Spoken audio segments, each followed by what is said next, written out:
I watched my phone light up with 17 missed calls in less than 10 minutes. My daughter's name flashed across the screen again and again, then my son's, then my daughter-in-law's. The panic in their messages was almost poetic. "Mom, please call back." "Mom, what did you do?" "Mom, you can't do this." But I could, and I did. Hi there. My name is Hazel Mitchell, and I'm 67 years old. I live in a quiet suburb outside of Columbus, Ohio, and until 3 weeks ago, I thought I was living the life I'd worked so hard to build. Welcome to my channel. Before I tell you what happened, I'd love to know where you're all watching from. Drop your city or state in the comments below. It helps me know I'm not alone in this. Now, let me take you back to where this all started. For 43 years, I was married to Richard Mitchell. We built a good life together. He was an engineer, I was a school teacher, and we raised 2 children, Jennifer and Michael, in a 4-bedroom colonial that we paid off 15 years ago. Richard passed away 4 years ago from a sudden heart attack. One day he was here, planning our retirement cruise, and the next day he was gone. Grief is a strange thing. It doesn't hit you all at once. It comes in waves, usually when you least expect it. For me, it came every time I opened the mail and saw his name still on the accounts, still on the bills, still everywhere. But I kept going. That's what you do, isn't it? You keep going. After Richard died, my children stepped up in ways that made me so proud. Jennifer lived 20 minutes away with her husband Tom and their 2 teenage boys. Michael lived across town with his wife Rachel and their young daughter. They both have good jobs, nice homes, busy lives. They called regularly. They visited for holidays. I thought we were close. About 2 years ago, Jennifer suggested I add her name to my checking account. "Just in case something happens, Mom," she said, "so I can help you with bills if you get sick or need assistance." It made sense. She was my daughter. I trusted her completely, so I did it. Then Michael asked me to co-sign on a car loan for him. His credit had taken a hit during the pandemic, and he needed a reliable vehicle for work. "Just to help me get approved, Mom," he said. "I'll make all the payments. You won't have to do anything." He was my son. Of course I helped him. Jennifer's husband Tom started a small business, a landscaping company, and needed someone with good credit to help him secure a business loan. "You wouldn't have to pay anything, Hazel," he assured me. "Just sign as a guarantor. We'll handle everything." They were family. That's what family does. Rachel, Michael's wife, needed her name added to my credit card to build her credit back up after some financial troubles in her 20s. "Just as an authorized user, Hazel," she explained, "it'll really help me." How could I say no? The beautiful house Richard and I bought when we were just 30 years old, needed some updating. The roof was aging, the HVAC system was older than my grandchildren. Jennifer suggested we put her name on the deed too. "For estate planning purposes, Mom," she said. "It'll make things so much easier when the time comes. No probate, no hassle." My lawyer friend at church mentioned that wasn't exactly necessary, but Jennifer seemed so insistent about protecting me that I signed the papers. Looking back now, I can see it all so clearly. But when you're in it, when you're just trying to be a good mother, when you're trying to stay connected to your children after losing your husband, you don't see the web being spun around you. I kept working part-time at the library after I retired from teaching. Not because I needed the money, but because I needed the purpose. Richard's life insurance, our savings, his pension, my teacher's retirement, I was financially comfortable. Not wealthy, but comfortable. Enough to live well, travel a little, help my kids when they needed it. And I did help them. I helped Jennifer when her youngest needed braces. I helped Michael when Rachel lost her job for 3 months. I paid for family vacations to the beach. I bought birthday presents and Christmas gifts. I was Mom, and that's what moms do. 3 weeks ago, everything changed. It was a Sunday afternoon in November. We'd all gathered at my house for dinner, something we did once a month. I'd spent all morning cooking Richard's favorite pot roast, the one with the carrots and potatoes that Jennifer always loved. The house smelled wonderful. The table was set with the good china. Everyone arrived around 2 o'clock. The grandkids ran through the house like they always did. Tom and Michael stood in the kitchen drinking beer and talking about football. Rachel and Jennifer set the table and chatted about some sale at the mall. After dinner, after the kids had gone outside to play and the dishes were done, we all sat in the living room with coffee. That's when I brought it up. "I've been thinking," I said carefully, "about maybe selling the house." The room went quiet. Jennifer's coffee cup paused halfway to her mouth. "Selling?" Michael asked. "Why would you sell?" "It's too big for just me," I explained. 4 bedrooms, all this yard work. I was thinking maybe I could get a nice condo, something smaller, easier to maintain. Maybe travel more, spend Richard's life insurance money on seeing the world before I'm too old to enjoy it. I smiled when I said it. I thought they'd be supportive. I thought they'd understand. Jennifer and Michael exchanged a look. It was quick, just a flash, but I caught it. "Mom," Jennifer said slowly, setting down her coffee, "don't you think that's a bit impulsive?" "Impulsive?" I laughed. "I've been thinking about it for months." "You're 67 years old," Tom chimed in. "This is your home, Dad's home. Are you sure you want to make such a big decision?" "The real estate market is terrible right now," Michael added. "You'd lose so much money, and moving is stressful. At your age, that kind of stress." "At my age?" I felt my spine straighten. "I'm 67, not 97. Rachel put a hand on Michael's arm. "What Michael means is that you've been through so much, losing Richard, adjusting to being alone. Maybe you should wait a bit longer before making such a huge change." "I appreciate your concern," I said, trying to keep my voice level, "but this is my decision. It's my house." "Actually," Jennifer said, and something in her tone made my stomach tighten, "it's our house too now, Mom. Your name and mine are both on the deed, remember? For estate planning." The way she said "our house" made something cold settle in my chest. "I only added your name for legal purposes," I said carefully, "after I'm gone." "Right, but legally we both own it now," Jennifer continued, "which means any decision about selling it should be a family discussion." I looked at my daughter, really looked at her. When had her face become so hard? "A family discussion," I repeated, "about my house that I've lived in for 40 years. "Mom, don't be dramatic," Michael said. "We're just saying you should think about this more carefully. Think about us." "Think about you?" "We're your family," Jennifer said. "This house will be ours someday. It has equity. It's an investment. You can't just sell it on a whim because you're feeling lonely." "I'm not lonely," I said, but even I could hear how my voice shook.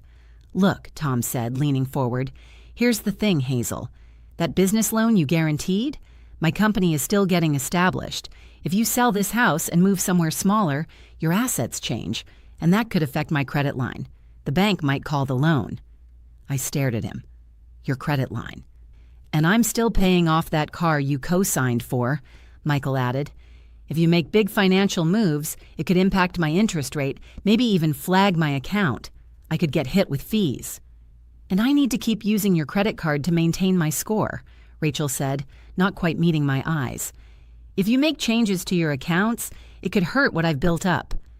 I looked around the room at these 4 people, these 2 children I'd raised, and their spouses I'd welcomed into our family. They were all looking at me with the same expression, not concern, not love, calculation.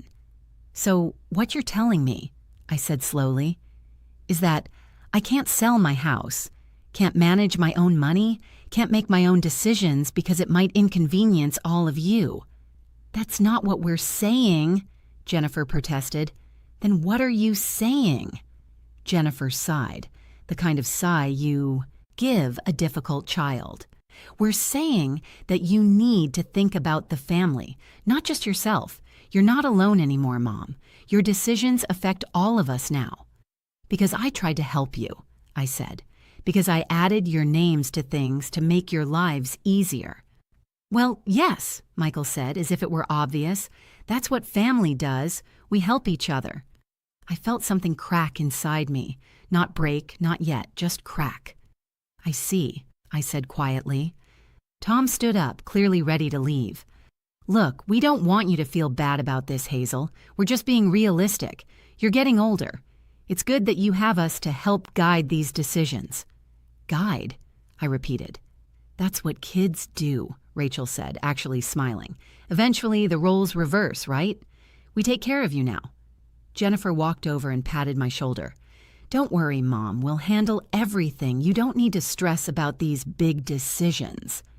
And then Michael said the words that changed everything. "Honestly, Mom," he laughed, actually laughed, "you should be grateful. We can manage all this for you. We can manage without you having to worry about it." Jennifer giggled, picking up her purse. "Yeah, Mom, we've got this. You can just relax." They started gathering their things, calling for the kids, already moving on to whatever they had planned for the rest of their Sunday. I stood in my living room in the house I'd lived in for 4 decades and watched my children prepare to leave. They were laughing about something Tom had said, making plans for Thanksgiving, discussing what restaurant they'd try next weekend. Not one of them looked back at me. The door closed behind them, and I stood there in the silence. Around me were the remnants of the dinner I'd cooked, the good china I'd washed by hand, the pictures on the wall of their weddings, their children, their lives that I'd helped build. "We can manage without you." Those words echoed in my empty house, and something inside me didn't just crack, it shattered. But from that shattered place came something else, something sharp and clear and absolutely certain. We were about to find out exactly how much they could manage without me. I didn't sleep that night. I sat in Richard's old recliner and thought about everything. Every account, every paper I'd signed, every time I'd said yes when maybe I should have asked more questions. By morning, I had a plan. I want to take a moment here to ask you something. If you're watching this and you've ever felt taken advantage of by the people you love, if you've ever realized that your kindness was being mistaken for weakness, hit that subscribe button. You're not alone. None of us are alone. Monday morning, I was at the bank when it opened at 9. "I need to remove someone from my checking account," I told the manager, a nice woman named Susan who'd worked there for years. "Of course, Mrs. Mitchell," she said. "Is everything all right?" "Everything is fine," I said. "I just need to make some changes." Jennifer's name came off my checking account, then off my savings account, then off the money market account that held most of Richard's life insurance money. "I also need to order new credit cards," I told Susan. "Someone stole my card number. I need to cancel all my cards and get new ones issued." It wasn't technically a lie. Someone had stolen something from me, just not my card number. "Would you like us to issue new cards to your authorized users as well?" Susan asked. "No," I said. "Please remove all authorized users from my accounts." Rachel's access to my credit card ended with the click of Susan's mouse. Next, I called the mortgage company where I'd co-signed Michael's car loan. "I need to remove myself as a co-signer," I said. "I'm sorry, ma'am, but you can't remove yourself from an active loan," the representative explained. "The primary borrower would need to refinance in their name only." "I understand," I said. "What happens if I report the vehicle as not in my possession and that I want to disclaim responsibility?" There was a pause. "Well, that would trigger a review of the loan. If the primary borrower can't qualify on their own, the loan could be called due immediately." "I see. Let me speak with my son about refinancing. How long does he have?" "We typically give 30 days notice for refinancing requirements." "Thank you," I said, and hung up. I made the same call about Tom's business loan. The process was more complex, but the outcome was the same. As a guarantor, I could request to be removed, which would require him to find a new guarantor or pay off the loan. Then came the hard part. I called my real estate attorney, the one who'd handled Richard's estate. "I need to remove someone from my property deed." "Hazel," he said carefully, "if Jennifer is on the deed as joint tenant with right of survivorship, she has ownership rights. You can't just remove her without her consent." "What if we sell the property?" I asked. "Then you'd both have to agree to the sale and you'd both receive proceeds based on ownership percentage." "And what if I wanted to sell and she didn't?" "That gets complicated. You'd potentially need to file a partition action to force a sale, which can be costly and time-consuming." I thought about this. What if I transferred my share to her, just signed it over? You could do that, but then you'd have no ownership in your own home. But I'd have no obligation to it either, correct? No liability. Well, correct, but Hazel, what's going on? I'm making changes, I said simply. Thank you for your help. I had one more call to make. The phone calls started 37 minutes after the bank closed that Monday. I was in my kitchen making myself a cup of tea when my phone rang. Jennifer's name flashed on the screen. I let it ring through to voicemail. She called back immediately.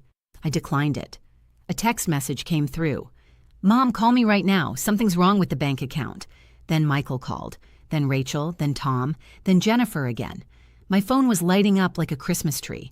I turned on my computer and checked my email. 3 messages from Jennifer. 4 from Michael, 2 from Rachel, 1 from Tom's business partner, someone I'd never even met. Mrs. Mitchell, there's been an issue with our credit line. I deleted them all. My phone rang again. Jennifer. This time I answered.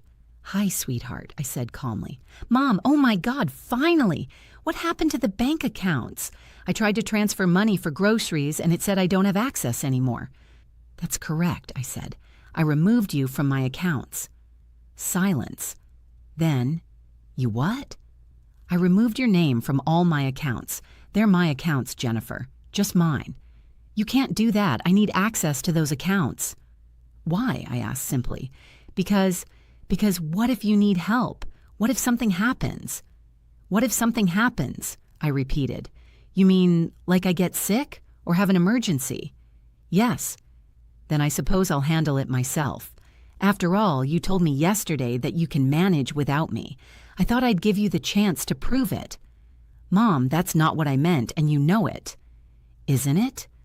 I kept my voice level.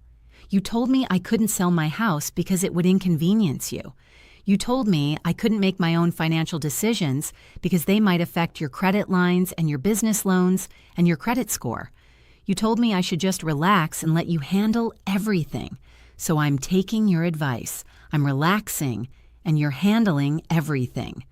This is insane. You're being completely irrational. Am I? Let me ask you something, Jennifer. How much money have you transferred from my checking account in the last year? Silence. Because I looked at my bank statements this morning, really looked at them. And do you know what I found? Transfers to your account. Sometimes $50, sometimes $200, sometimes more. Regular as clockwork. What were those for? Those were for groceries when I was short, or for the boys' activities, or for things you wanted and decided I should pay for, I finished. Without asking me. You're my mother. You would have said yes, but you didn't ask, I said quietly. That's the point. You just took it. Michael's name started flashing on my screen. Call waiting. Your brother's calling, I said. I imagine his car payment just bounced. Mom, please. Jennifer's voice was frantic now. You're making a huge mistake. We're your family. Yes, I agreed. You are, and I'm learning what that means. I hung up and answered Michael's call. Mom, what the hell did you do to my car loan? Hello to you too, son. The loan company just called me. They said you requested to be removed as a co-signer, and now I have 30 days to refinance or they'll repossess my car. That's unfortunate, I said. I hope your credit has improved since I co-signed for you. You know it hasn't. I need that car for work. You can't do this. Actually, I can. I did. Why? What did I do? You told me you could manage without me, I said. Here's your chance. I didn't mean it like that. Jesus, Mom, we were just trying to help you. Help me, I repeated. By telling me I can't sell my own house? By using my credit card without asking? By treating me like I'm incompetent? We never said you were incompetent. Rachel called me yesterday to tell me what restaurant I should try for lunch this week. Tom explained to me how to use my own television remote, even though I've had that TV for 3 years. Jennifer schedules my doctor's appointments without asking me first. You called last week to tell me what I should cook for Thanksgiving, in my own house. We were being helpful. No, I said. You were managing me, taking control, making me irrelevant in my own life. But you all made it very clear that you can manage without me, so now you're going to. This is ridiculous. You're acting like a child. I'm acting like someone who just realized she's been taken advantage of, I said. There's a difference. Fine, Michael shouted. Fine, keep your money, keep your accounts, see if we ever help you again. I won't need help, I said. I've been managing just fine for 67 years. He hung up on me. The calls and messages continued all evening. Angry messages, pleading messages, messages telling me I was being unreasonable, selfish, crazy, messages telling me they were just trying to protect me, messages telling me I was going to regret this. Tom's business partner called to tell me I was jeopardizing a legitimate business over a family squabble. Rachel sent a long text about how hurt she was, how she thought I loved her like a daughter. How could I do this to her credit score? Jennifer left a voicemail saying she was concerned about my mental state and might need to look into options for my well-being. That last one made me laugh. It was a dark laugh, but still a laugh. I turned my phone off and went to bed. The next morning, I turned my phone back on to 43 new messages. I ignored them all and drove to my lawyer's office. I want to sell my house, I told him. He looked concerned. Hazel, we talked about this. Jennifer is on the deed. She'd have to agree. I know, I said. So, I'm going to make her an offer. I'll sign over my half of the house to her completely. She can have it, free and clear. You'd be giving up your home? Would I asked. Or would I be giving up a burden? That house is big and old and expensive to maintain. The roof needs replacing, the HVAC system is dying, the property taxes keep going up. If it's in her name only, all of that becomes her problem. The maintenance, the taxes, the insurance, everything. Understanding dawned on his face. And you'd be free to buy something smaller. Exactly. Something in my name only. Something no one can claim any piece of. She might not go for it. She will, I said confidently, because Jennifer likes to win. If I offer to just give her the house, she'll see it as a victory. She won't think about what comes with it. I was right. When I called Jennifer that afternoon and offered to sign over my half of the house to her, there was a long pause. "You'd just give me the house?" she asked suspiciously. I would. You were right yesterday. It should be a family asset and your family. I'll sign whatever papers need to be signed. You'll own it outright. What's the catch? No catch, I said. I'll move out by the end of the month. The house is yours. Another pause. I could almost hear her thinking, calculating, convincing herself she'd won. Fine, she said finally. I'll take it. Wonderful. I'll have my attorney draw up the papers. But Mom, she added, her voice taking on that syrupy tone she used when she wanted something, maybe we should talk about the bank accounts too. I really do need access in case... No, I said simply and hung up. 3 days later, I signed the papers transferring the deed entirely to Jennifer's name. My attorney looked sad when I did it. Are you sure about this, Hazel? Completely sure, I said. That same day, I made an offer on a beautiful 2-bedroom condo in a new 55-plus community across town. It had a view of a small lake, a modern kitchen, and maintenance included in the HOA fees. No yard work, no repairs, no massive utility bills. I used Richard's life insurance money for the down payment. Money that had been sitting in an account, earning minimal interest because I'd been too afraid to use it, too worried about saving it for the kids who'd told me they could manage without me. Moving day was on a Friday. I'd hired professional movers and spent the week packing up 40 years of my life. I took what I wanted.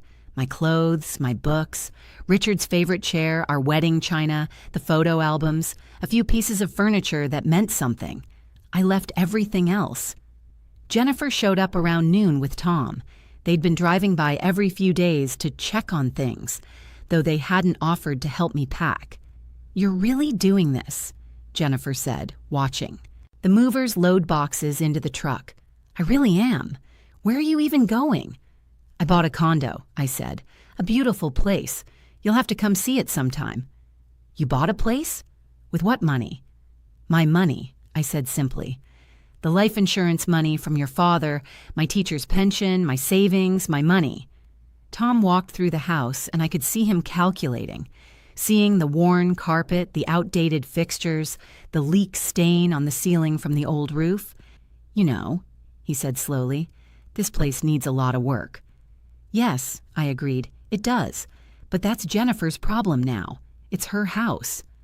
Jennifer's face changed as reality started to sink in. What do you mean, my problem? The house is in your name only now, I explained patiently, which means you're responsible for it. The property taxes, the insurance, the repairs, the utilities, all of it. Congratulations on your investment. But I don't want to live here. I have my own house. Then you should probably put it on the market, I suggested. Though as Tom mentioned, it needs work. That'll affect your selling price. And the market is terrible right now. You might lose money. I watched her face cycle through emotions. Confusion, then understanding, then anger. You did this on purpose. I gave you exactly what you asked for, I said. You wanted the house. You have it. This isn't what I meant. No, I agreed. You meant you wanted to keep me from selling it so you could inherit it eventually, keeping me stuck here, maintaining it and paying for it while you waited.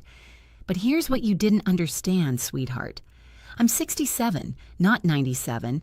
I could live another 20 or 30 years. That's a long time to maintain a house you don't want just so someone else can inherit it. The movers finished loading the truck. My car was packed with the last few items. I'm leaving the utilities on until the end of the month, I told Jennifer. After that, you'll need to transfer them to your name. There's a binder on the kitchen counter with all the account information, the contractor numbers for when the roof finally caves in, and the name of the HVAC company that's been keeping that system alive through sheer force of will. Good luck. I walked to my car. Mom, wait, Jennifer called after me. You can't just leave. I turned back to look at my daughter, standing in the doorway of the house that was now hers and all the problems that came with it.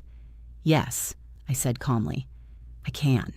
You told me you could manage without me. Prove it. I drove away and didn't look back. The aftermath. That was 3 weeks ago. Michael's car was repossessed last week. Apparently his credit wasn't good enough to refinance on his own, and he couldn't make the balloon payment the loan company demanded. He called to scream at me about it, but I'd already blocked his number.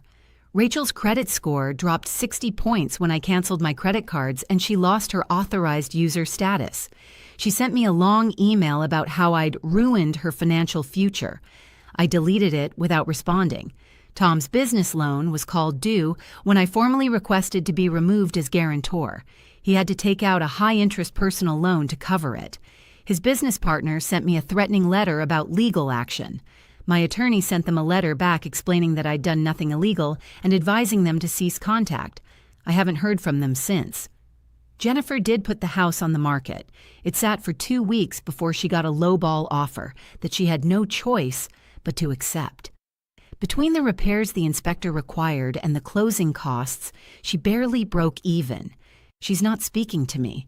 I'm living in my beautiful condo by the lake. I wake up every morning to watch the sunrise over the water. I've joined a book club with other women in the community. I'm taking a watercolor painting class. I'm planning a trip to Italy next spring, something Richard and I always talked about but never did. My phone doesn't ring with demands anymore. Nobody asks for money or access to my accounts. Nobody tells me what I should or shouldn't do with my own life. The silence was deafening at first. But now it sounds like freedom. Yesterday, I got an email from Jennifer, not an apology, but a tentative request to talk things through. I haven't decided if I'll respond yet, because here's what I learned. Being a good mother doesn't mean sacrificing yourself. It doesn't mean letting your children use you. It doesn't mean accepting disrespect or being managed like a child yourself. Sometimes the most loving thing you can do is let your children stand on their own 2 feet, even when they're 40 years old and should have learned how already. And sometimes the most loving thing you can do for yourself is remember that you matter too. I'm Hazel Mitchell. I'm 67 years old. I live in a beautiful condo by a lake in Ohio, and I can manage just fine without them too.